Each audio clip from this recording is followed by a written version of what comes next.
In today's video, I'm going to teach you how to create equity accounts in QuickBooks Online. Before we jump in, a quick bit of context.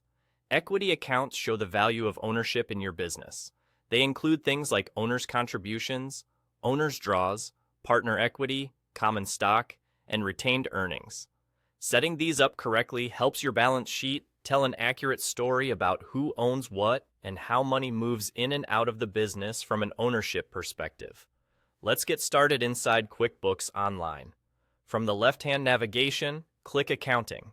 This opens the area where you manage your chart of accounts. Next, go to the Chart of Accounts tab. You'll see a list of all your existing accounts, grouped by type. This is the central place where you'll add, organize, and review the accounts used in your books. Now, we'll create the equity account. Click the New button at the top right.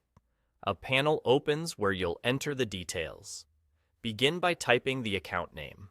Choose a name that clearly identifies the purpose, such as owner's equity, partner A capital, or common stock. Clear naming makes reporting easier and avoids confusion down the road. Next, set the account type to equity. This is critical because it tells QuickBooks where the account will appear on your financial statements.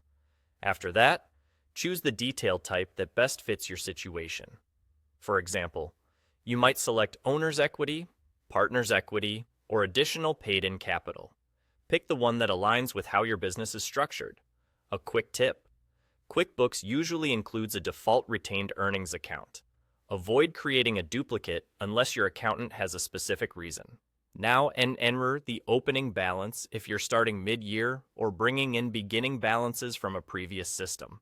Use the date that matches your conversion or start date, often the first day you want your QuickBooks file to be accurate. Entering an opening balance here will create a behind-the-scenes entry as of that date.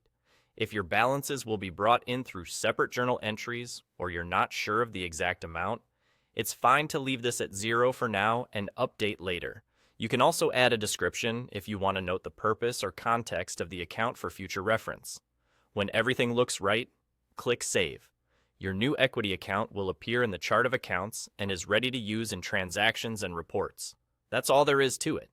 By naming the account clearly, choosing equity as the account type, selecting the correct detail type, and setting the appropriate opening balance and date, you'll keep your books clean and your reports accurate.